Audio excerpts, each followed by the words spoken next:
Trigger warning. Today's episode will talk about domestic violence, homicide, and the kind of trauma that doesn't just bruise the body, it scars the mind. Listener discretion is strongly advised.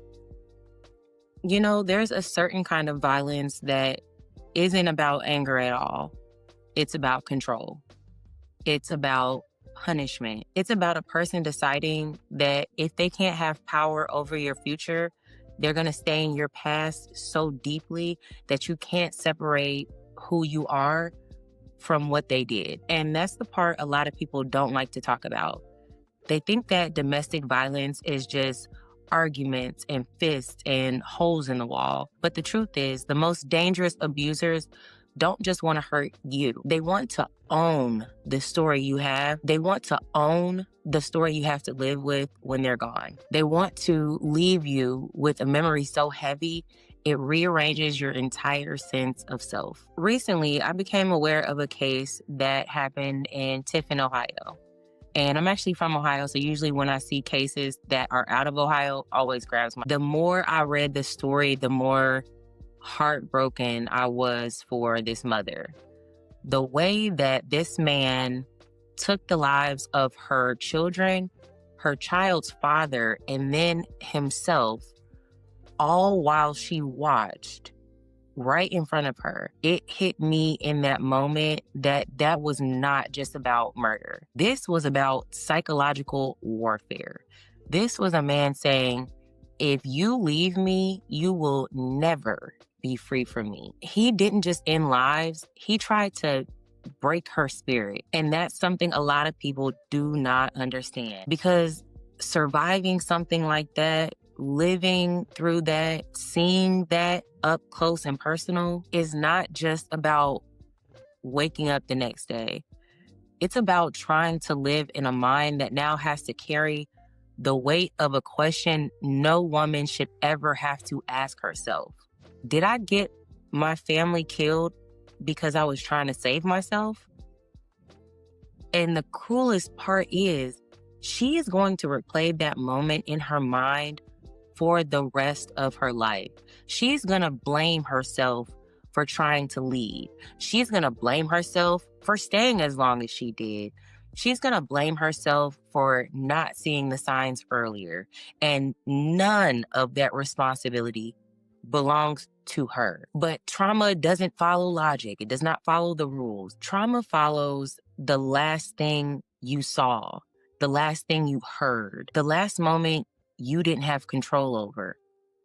Trauma attaches itself to the places that you were trying to escape. Hey y'all, I'm your new favorite host, Coco, and welcome back to another episode of Everything is Onions, where we peel back all the layers of life, one little truth at a time. Thank you to all of my day one listeners. You know I love you guys down. And if you're new here, make sure to hit that like button, share, comment, and don't forget to subscribe so you don't miss a single layer we peel back. Today, we're digging into one of the most heaviest, painful layers a woman can experience. The kind of violence people don't understand unless they've seen it, survived it, or spent years trying to unlearn it. We're talking about domestic violence, the psychology behind the control, the early signs we ignore, and the devastating case out of Tiffin, Ohio, that exposes how dangerous leaving can be when somebody feels like they own you. So let's get into the first peel. Like I said earlier, trauma attaches itself to places you were trying to escape. That's why we have to talk about these things openly, because the early signs matter.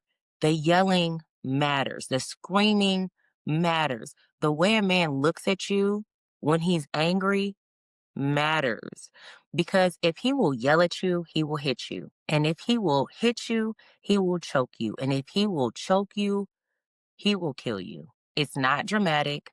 It's progression. It's a pattern, a psychology that is older than any relationship you have ever been in. When I think about the woman in Tiffin, Ohio, it really does something to my spirit, because she was doing what we tell every woman to do. She was leaving. She was packing her things. She had help. She had the father of her oldest son ran there to support her. She was trying to step into safety. She was trying to reclaim her peace. And this man, who was supposed to be at work, pulled up, walked into that house, and made her watch him take the lives of her 7-month-old baby, her 7-year-old child, and then also took the life of her child's father before turning the gun on himself. That is not a snap. That is not temporary anger. That is not the heat of the moment. That is punishment. That is control in its final form. That is a man saying, if I can't control you while I'm alive, I will control you for the rest of your life. Not only did she lose her family, but he made her watch it. He made sure that her last memory of every person she loved was a moment that was tied to him. That is psychological warfare. That is ego. That is ownership. That is what domestic violence looks like when it reaches its deadliest point. And yet, so many women hide this part of their lives, not because they're weak, not because they're stupid, but because shame is a silencer. Fear is a silencer. And the world loves to judge women more than it loves to protect them, especially Black women, especially when a man has status, money, a platform, or even just public charisma. Because here's an uncomfortable truth: people don't empathize with women who they think have benefits. They'll for sure tell their homegirl to leave Ray Ray from around the way. But let that man play in the NFL, the NBA, be a celebrity, have a little money got a little money in his pocket. Let him be a rapper or any type of public figure. Suddenly, the abuse becomes something that people can rationalize. Suddenly, they can explain it away. We heard this a lot with the Diddy and Cassie case. Well, she knew what she was signing up for. I think that is the craziest thing when it comes to abuse, is telling people that they knew what they signed up for and blaming them for what they experience. In my personal opinion, I don't feel like women just sign up to be abused. I don't know a woman alive that would willingly sign up for abuse. If they would, men wouldn't have to hide that side of themselves. They would not hide who they are. They wouldn't lie about who they are. They would flat out come and tell you, I'm gonna beat your ass like a runaway slave if you don't do what I want you to do. Simple. And who in their right mind would want to proceed and move forward with that? Nobody. Can't convince me otherwise. And also, the way people talk about domestic violence online, like it's entertainment, like it's tea, like it's content, has desensitized entire communities.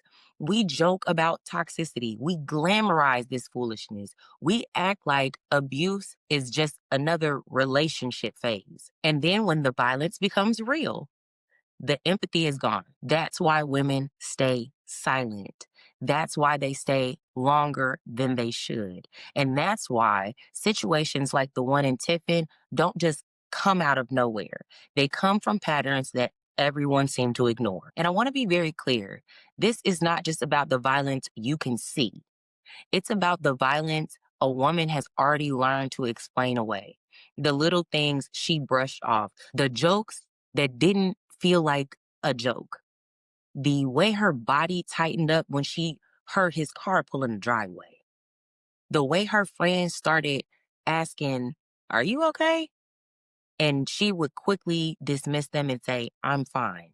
Because fine is easier than starting over. Abuse is rarely loud in the beginning, but it's always loud as hell in the end. And that's why this next part is important, because danger just doesn't live in the fights. It lives in the psychology, the control, the stories we tell ourselves to survive the moment, and the stories we avoid telling because we don't want people to look at us differently. We're going to get to the root of all of this: the mental games, the silent suffering, the way that women convince themselves to stay, and the way that society punishes them when they fight back. So let's go ahead and fill into the messy middle. Now, I want to slow down and really examine what's underneath the surface because domestic violence never starts with violence. It starts with a shift so subtle you almost talk yourself out of noticing it. I said this in a previous episode. A tone, a comment, a moment where his emotions suddenly take priority over your comfort. It starts when a man quietly decides he should have more influence over your life than you do. That is the root. That is the seed. And once the root is planted, everything else grows around it. An abusive man doesn't experience a breakup as a heartbreak. He experiences it as mutiny. He's not mourning romance, he's mourning his power. When you say, I'm leaving, he hears, you're not in control anymore. And for a man who equates control with identity, that feels like a knife to the heart. That's why so many men become lethal when a woman tries to leave, because in their mind, they're not losing a partner, they're losing ownership. And people love to ask, well, why didn't she just leave? And the fact of the matter is, leaving is not the beginning of safety. Leaving is the beginning of danger. 75% of women murdered by their partners are killed during the process of leaving or shortly after, not during the relationship, but during the exit. And when you factor in Black women, the threat level isn't just higher, it's staggering. Black women are 2.5 times more likely to be murdered by a man than a white woman. And when a Black woman is killed by a male intimate partner, almost 80% of the time, the weapon used was a gun. That means that most of these murders are not spontaneous, they are executions. And before we pivot back to the violence, Black women are carrying a different kind of burden. Black women are also less likely to be believed when we report abuse. We are more likely to be arrested when we defend ourselves. We are twice as likely to be killed by a spouse with a history of police reports compared to a white woman. And in this country, between 70 and 80% of the women in prison are survivors of intimate partner violence. So before anyone asked, why didn't she leave? Understanding she is making calculations that the world refuses to see, period. Now let's slow down a little bit and break down the psychology of all of this because the mind is where domestic violence truly begins. I root everything back to psychology because that's where all of these things come from. All of these things. The mindset of an abuser is the first layer. These men are not just emotional, they're entitled. They believe that their needs outweigh your boundaries. They believe your life should just adjust to their moods. They believe that accountability is disrespect. And that entitlement is shaped by childhood exposure to violence, cultural conditioning, emotional immaturity, and the belief that masculinity equals dominance. When you say I'm done, they hear defiance, and defiance triggers an escalation. Then there's also the psychology behind the survivor, the trauma bond. The trauma bond is not confusion. Again, it's survival. The cycle starts with tension. You begin to have a visceral reaction every time this person is around. You start to anticipate the shift before he even opens his mouth. Then the explosion, the yelling, the insults, the threats, the intimidation.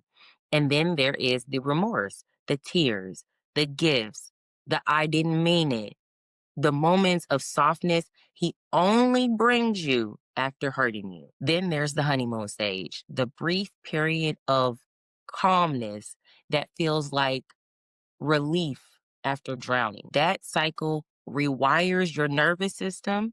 It pumps your body full of cortisol, adrenaline, dopamine, and oxytocin. Your brain starts to confuse relief with affection. Your body starts to confuse danger with routine. Leaving doesn't feel freeing, it feels terrifying.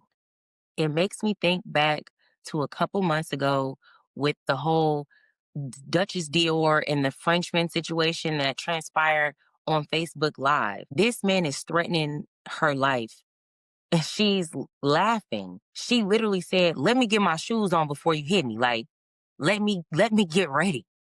Let me get ready for you to beat my ass." That girl wasn't confused. She wasn't being dramatic. Her body had adapted to the violence. She knew exactly what was coming, and she was bracing herself for impact. And unfortunately, she didn't make it out of that situation alive. And the internet did not respond with alarm. The internet responded with commentary, with victim blaming, actually saying that that woman shouldn't have said what she said on live. She was pushing his buttons. That's how desensitized society has become. Violence is content now, especially when it's happening to a Black woman. Because there is a creator on TikTok that I will not name, but I feel like a lot of us know exactly who I'm talking about, who quite literally puts her relationship and her domestic violence situation on Front Street and then gets mad when anybody calls it out, when anybody says anything about it. She will remain nameless because she thinks people are using her name for clickbait, as if she does not put her business out on the internet for people to see. Moving on, let's talk about escalation. Abuse almost never begins with physical violence. It grows in predictable stages.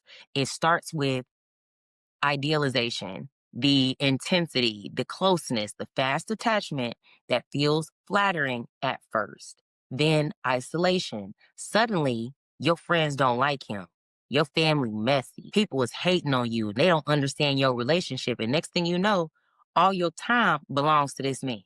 You're alienated from all your family and friends and all of the people who actually care about you and want the best for you. Then comes the devaluation, the criticism, the coldness, the subtle digs at your confidence. Then comes the control, your clothes, your money, your schedule, your social media, your emotions, your peace. By the time the first hit happens, your sense of self has already been chipped away. And when he senses he is losing that control, that is when the violence peaks. This is why when a gun is present in a domestic violence situation, the risk of homicide increases by over 700%. This is why more than half of all intimate partner homicides in the US include a firearm.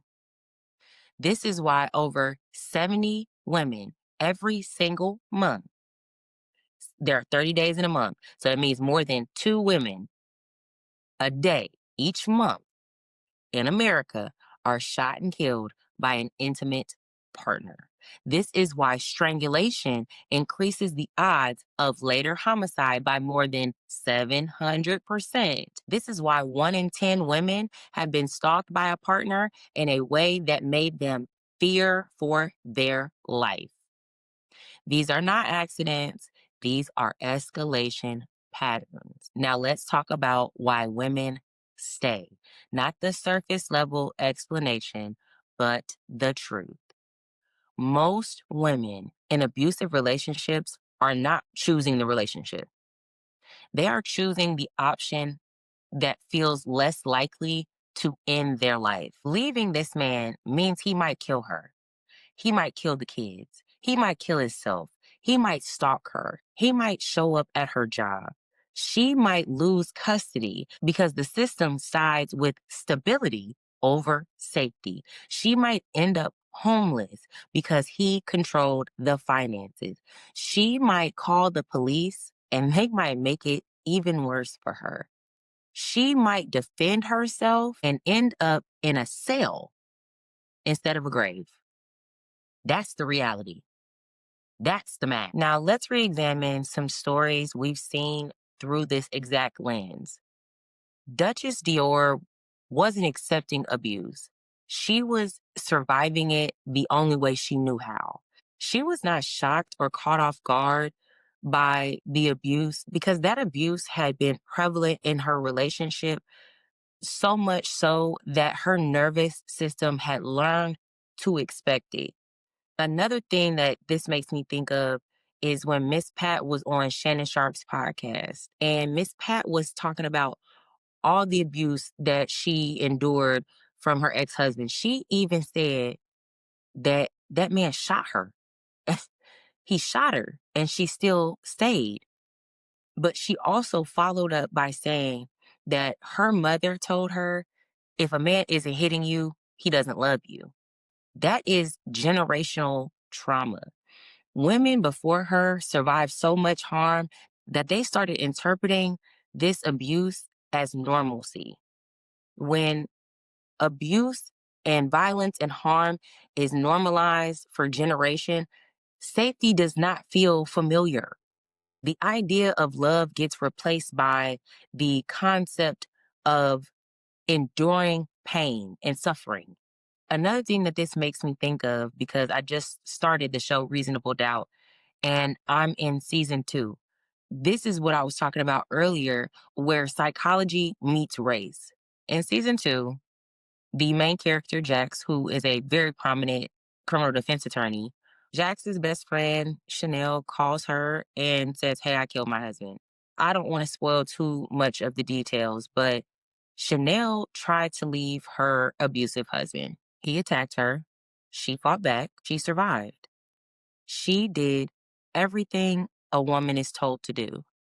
And she walked into a courtroom where her survival was treated like intent, where her freedom was treated like a payday. What was also ironic was across from her was Lucy, a white prosecutor who had survived her own abusive partner.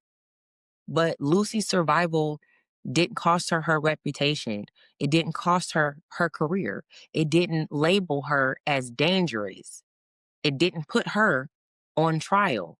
Her whiteness gave her the privacy to heal. Chanel didn't get privacy, she got prosecution. Black women get suspicion. Black women get labeled as aggressive. Black women get cross examined. Black women get portrayed as threats, even when they are the ones that are in danger. That's the racial reality the statistics support. Black women face higher homicide rates, lower belief rates, and higher criminalization rates. It is not imagination, it is data. And then you have the Tiffin case. This woman was leaving. She was again doing the thing that society tells victims to do: leave, get out. She had support. She had the father of her eldest child there to help her. She had a plan. She was transitioning out of the relationship emotionally, mentally, and physically. And he showed up with a completely different plan. That was not a man who just snapped. That was a man who escalated. He killed her baby. He killed her son. He killed the father of her child. He killed himself and he made her watch. From a psychological standpoint, that is the ultimate exertion of control. That is literally a man saying, I'm going to live in your head rent fucking free until the day you die. If I can't control you in life, I'll control you in death. That is not rage. That is retaliation. That is not impulse. That is domination. And now she's left with grief and the false guilt survivors often carry. If I hadn't tried to leave, would they still be alive? The crazy part is leaving did not cause his violence. Leaving revealed it. Domestic violence is not random. It is again psychological. It is pattern, it's methodical. It escalates. It rehearses itself silently until the final act is loud enough for the world to pretend to care. And as long as people keep asking, why didn't she leave? They will continue to misunderstand the truth. Leaving is not the safest part. Leaving is the moment that danger peaks. It reaches its highest high. And now that we've peeled back this layer, let's move into our last segment, no tears, just truths. Something I want to leave everybody with is you cannot save a man who is committed to destroying you. You cannot pray away a person's entitlement. You cannot negotiate with someone who sees your independence as disrespect. You cannot love a violent man into softness. The only thing you can control is your awareness, your plan, and your safety. Most women don't realize they're in danger until they're already conditioned to minimize it. So let me peel this last layer back gently and clearly. If he yells at you in a way that makes your stomach turn, he will eventually escalate. If he hits something near you before he hits you, he is testing your boundaries. If he threatens to hurt himself when you leave, he is not unstable, he is manipulative. If he isolates you, mocks you, belittles you, or calls you out of your name, the violence has already started. The violence is already in the room, babe. Emotional and psychological abuse are not lighter versions, they are the opening acts. And I want to make this very, very clear. If he has strangled you even once, your risk of being killed by him goes up more than 700%. This is not fear mongering. This is data. You cannot heal in the same environment that is harming you. You cannot rebuild your self worth around someone who is committed to breaking you. You cannot be loved by someone properly who only feels powerful when you feel small. But you can leave. You can plan. You can reclaim your voice, your body, your identity, your future. And I want to talk directly to the woman listening to this who feels stuck. You are not stupid. You are not weak. You are not used to chaos. You are conditioned. You are surviving. You are calculating. You are trying to avoid the outcome you fear most. You are doing the best you can with the information and resources you have. But you deserve better information. You deserve better resources. You deserve better protection. So here are the concrete truths and tools. No tears, just clarity. If you're scared to leave, that is normal. Fear is a sign your body recognizes danger. Use that fear to build a plan, not to shame yourself. If you think that no one will believe you, reach out anyway. The safest people to call first are the ones who will not judge you for going back and forth. Most victims leave their abuser 7 to 10 times before they leave for good. That is normal. That is survival, not failure. If you're worried about money, know this. Financial abuse happens in 99% of abusive relationships. You are not bad with money. You are being controlled. There is help for that. If you don't want to call the police because they failed you before, that is a legitimate fear. Not all help looks like flashing lights and badges. There are confidential resources that do not involve law enforcement. And if you are listening right now and are quietly thinking, that sounds like my situation, let this be your sign to pay attention to your intuition. because the body always tells the truth before the mind is ready to accept it. Now, let me give you some resources, not theories, not ideas, actual tools that you can use. If you need immediate safety, call or text the Domestic Violence Hotline, 1-800-799-SAFE. They also have an online chat if you cannot talk out loud. If you are Black and need culturally specific support, here are a few resources. The Black Women's Health Imperative, Sister of Faya Community Care, the Safe Sisters Circle, specifically for Black survivors affected by criminalization, and also the National Center of Violence Against Women in the Black Community. If you need help making a plan, many shelters and advocacy centers will help you create a safety plan without you having to leave that day. They can help store documents, medication, money, clothes, and essentials. They can help you plan how to leave safely, quietly, and strategically.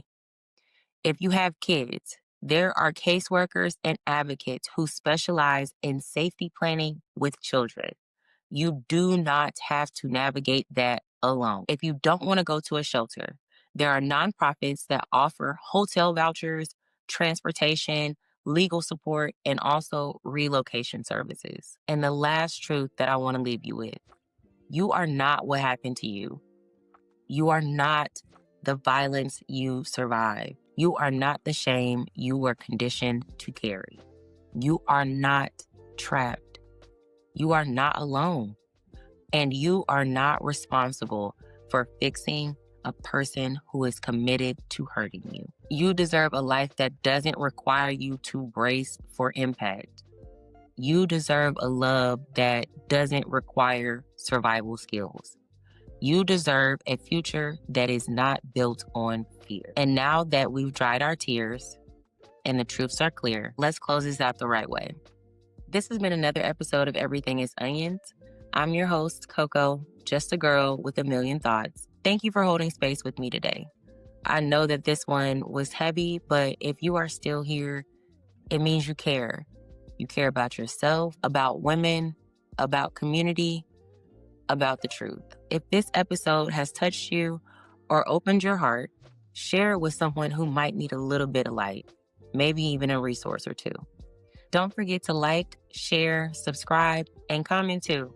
It helps this space reach the people who need it. I love you all. Be safe, be gentle with yourself, and I'll talk to you guys on the next episode. Love you. Bye.